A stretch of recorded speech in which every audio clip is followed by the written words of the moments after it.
Hey everybody, it is I. I am back for my check-in. I believe this is day 5.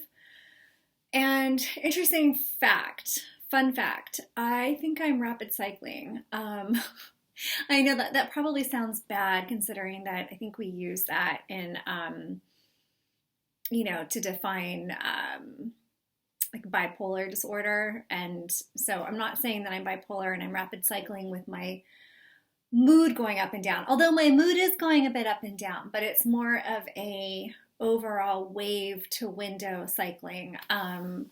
So I'll explain what that means. And yeah, and maybe you go through this yourself, but I noticed this when I was going through various acute waves in my taper, where my body was trying to come back to homeostasis and land on a window. And as I was nearing a window, my body would start rapid cycling, would go through a wave and back to window, wave, window, wave, window, over and over again, to the point where I was timing it, because it was like humming like contractions. Like I'd go through this wave, like, whoa, I'm dying. And then like suddenly things would be brighter and more open. And they could come like every hour. So I know now to like look for that as a sign that my body is trying to come back to some kind of homeostasis. And earlier, I literally felt like I was dying. Like I was convinced I'm dying. I'm making all these doctor's appointments. Like I was in my bed crying. I went for a walk and it was horrendous. I walked up and down the block. I came home. I was like overwhelmed with insane wave symptoms. And I laid down for a little while, and then now it's like almost 3 p.m. in the afternoon. I feel like I could actually see a client. I haven't felt like that all week. So weird. Like I'm like, oh, I could have scheduled a session this afternoon. So that's really interesting, and that's giving me some hope, because let me tell you, earlier today I was like, I mean, it was bad. And my partner was reminding me that, because I felt like, because I couldn't walk, I felt like I was back to where I was like 4 months after the setback. And my partner's like, no, you feel that way, but you don't see your overall baseline improvements because you feel so bad right now, but you still are at a higher baseline.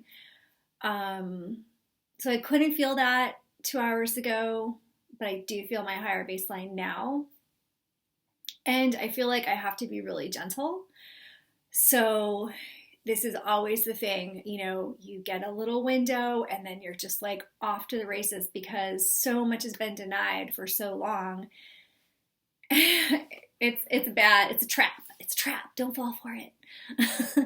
Don't fall for feeling good for an hour. Does not mean like jump in the car and go for a run and, do all these things. So I'm making soup. I'm going to, for the day, probably watch some TV, which is great. I'm so glad that I'm going to be able to watch TV. Sleep last night, so I upped my dose of almost said Wellbutrin. Okay, that's a blast from the past. Side note, also did a cold turkey of Wellbutrin, which I never talk about here, and I probably should, because I do have friends who are still years and years later having SSRI withdrawal. I never talk about that as a possible factor that could be compounding my protracted. So weird that it just popped out of my mouth. But no, I did not updose on my Wellbutrin, because I don't take Wellbutrin anymore, and I haven't for 4.5 years. But I did go up on my melatonin because I was fucking desperate. Let me just put it that way. I've not been sleeping. And so I did go back to 2 milligrams. I think I hear my soup trying to boil. I'll make this quick. I did go up to 2 milligrams. I did sleep a little bit more. It wasn't like super amazing sleep. Definitely lots of the sleep apnea stuff, which I'm going to a dentist tomorrow to have my oral mandibular device like retooled to try to see if that can help, because I definitely have, they call it mild sleep apnea, but it's happening. Like, it is waking me up. My little tongue just relaxes in the back of my mouth, and I like, and I know that that's a symptom too. So it's difficult to know what's what, but like, I'm not down with it. And if I can really, have that helped out at all, that would be great. Lastly, because I'm going to go check my soup, I started an Instagram page at Positive Benzo Withdrawal. Follow me there. If you want to send me any direct messages, you can there. I'll do my best to keep up with people. And I'm, reposting people's posts. So if you follow me, I'll follow you. I'll repost you if you're cool with that. If I see something on your page like around benzo withdrawal or whatnot, I can repost it. You can repost my stuff, whatever. It's meant to be a positive space, and it's for people in all stages of the journey. So if you are anywhere from still on the drug, tapering off, or protracted, it's really supposed to be a safe space to have as like a little hub.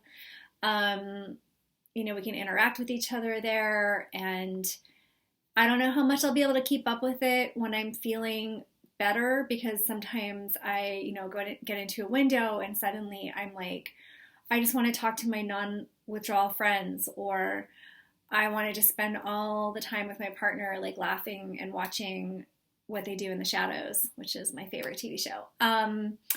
Or I want to just be like working and getting involved in like the academic side of me.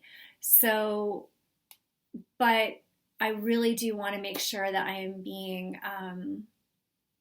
as honest with this journey. So in the windows and the waves, making content, it's super important, because there's a lot out there on YouTube. I don't want to replicate what's already there, which is like just in bad times or just people who are off. Like, there's a couple people who have graduated to the other side, and that's great, but like, I don't relate to that because I'm not there yet. I need to see, what's happening with someone currently going through it. So I will continue to do that. Okay, well, that was a big push. I might have a crash now, so we'll see. And if I'm rapid cycling, then hallelujah. I really hope I am. I want out of this wave so badly. I want to be done with the setback. I want to be back to who I was before the setback. So let's go. Peace, everybody, and I'll shout out to you tomorrow, and follow me on Instagram at Positive Benzo Withdrawal. Peace.